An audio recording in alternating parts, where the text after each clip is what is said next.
Morning students. In the previous class we have solved two problems under state observer design by direct substitution method. In this class we are going to see the state observer design by transformation matrix method. So under this we'll solve one problem, then we'll come to know the steps.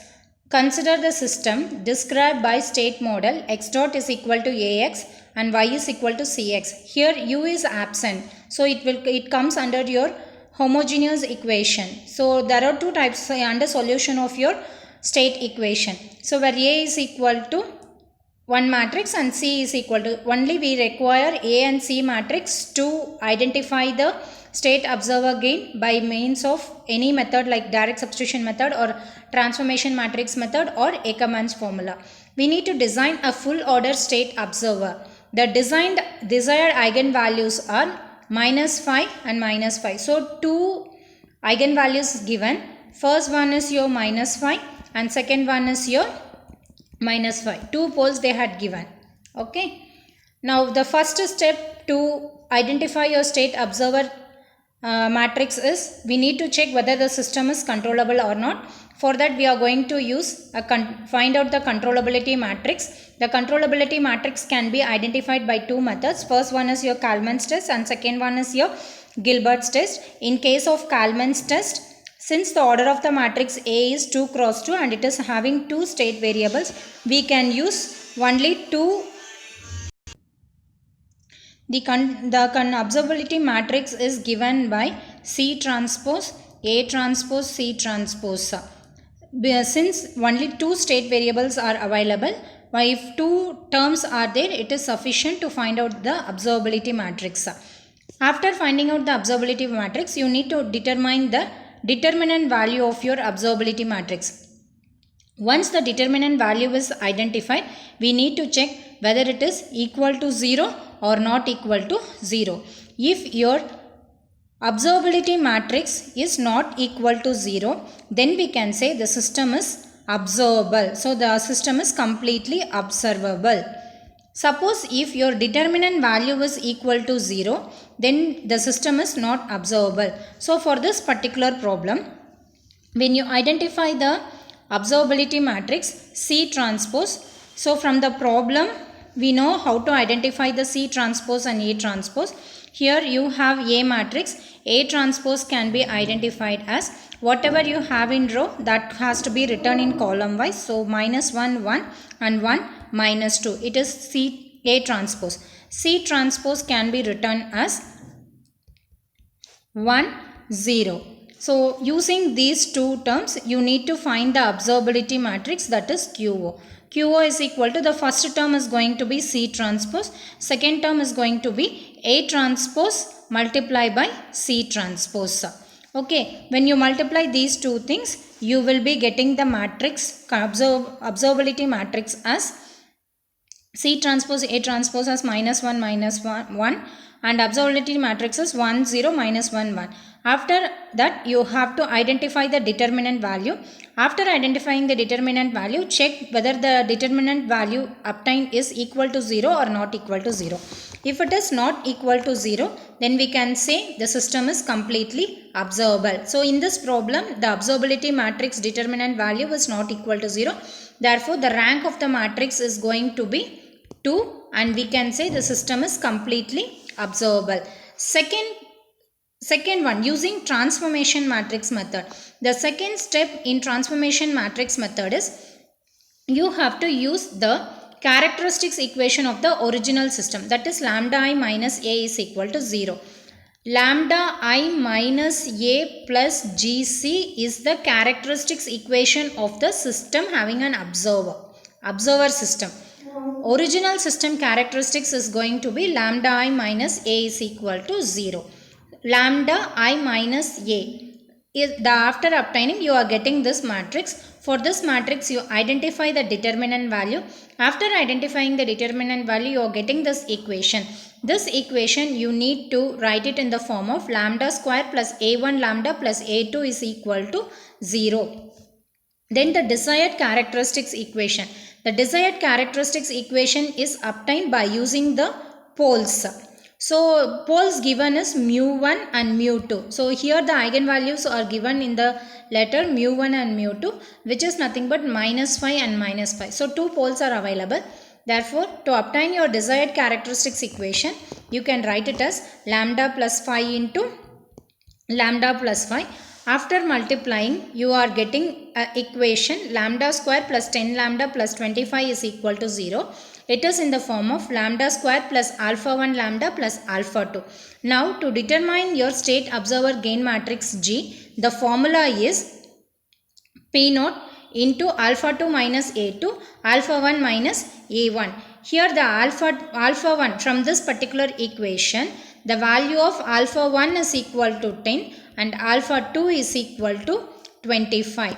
Whereas from your original system characteristics equation, the value of A1 is going to be 3 and the value of A2 is going to be 1. So all these things you have to substitute in obtaining in this gain equation, state observer gain matrix equation. So when you substitute, you will get P naught into 24/7. And there is a formula to obtain this matrix P naught. P naught is equal to P1 A transpose. P1 is nothing but, depending upon the number of state variables, here you are going to have the number of zeros and ones. Suppose if you have 3 state variables, that is x is equal to 3, then P1 is going to be 0, 0, 1 into observability matrix inverse. Suppose if you have 4 state variables, then P1 is going to be 0, 0, 0, 1 into observability matrix inverse. So like this you need to write your find your transformation matrix. So the transformation matrix P naught is equal to P1 A transpose. A transpose we can take it from the problem. P1 can be identified using this formula, and QO is nothing but your observability matrix, and we know that how we need to find out the inverse. Observability matrix inverse is equal to adjoint of observability matrix, that is QO, divided by determinant value of QO. Using that formula you can identify what is your QO inverse. After identifying, you are getting the matrix QO inverse as 1 1 0 1. Then P1 can be identified as 0 1, and after identifying you are getting this 0 and 1. P1 A transpose. So gain G is equal to, this particular row is nothing but P1 and this row is nothing but P1 A transpose. This row is nothing but P1 and this row is P1 into A transpose, because the formula is G is equal to P1 A transpose into alpha 2 minus A2 alpha 1 minus A1. So using this formula you can identify the state observer gain G, and the identified gain for this particular problem is 7 and 10. It means that G1 is going to be 7 and G2 is going to be 10. Next, one more problem we'll solve under the same topic to identify the state observer gain. So here design a full order state observer using to be located at -2 plus J3. Here 3 poles it is there. First one is your lambda 1 is equal to -5, lambda 2 is equal to -2 plus J3.4, and third value is going to be -2 minus J3.4. So we have three eigenvalues. The desired characteristics equation is obtained from this particular 3 eigenvalues. And the state model of the system is given as A x of t plus B u of t, y is equal to C x of t plus D u of t. To identify the full order state observer, we are going to utilize only A and C in the problem. Okay, so this problem you people can try. In the next class, I will be giving the solution for this. Okay.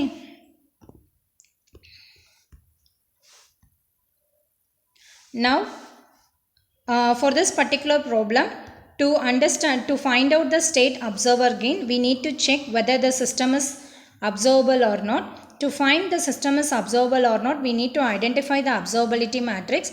The formula to identify the observability matrix is C transpose, A transpose, C transpose, A transpose square, C transpose. Here three terms we need to use. Why? Because the order of your state variable is going to be only 3. And we know that how to multiply the matrix A transpose, C transpose, A transpose square, C transpose. After identifying, you are getting the observability matrix to be all diagonal 1, rest upper half triangle and lower half diagonal is going to be 0. And when you identify the determinant value, it is coming 1.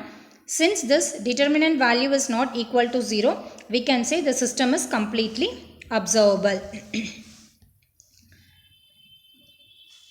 Then the characteristics equation of the original system, lambda I minus A is equal to 0. First step, we need to check whether the system is observable or not. In case of your transformation matrix method, we have to use lambda I minus A is equal to 0. That is the original system characteristics equation. Then we have to use the number of poles. That is lambda plus S plus lambda 1. S plus lambda 2. So likewise, how many number of eigenvalues is given? With the given eigenvalues, it is possible for us to identify the desired characteristics equation.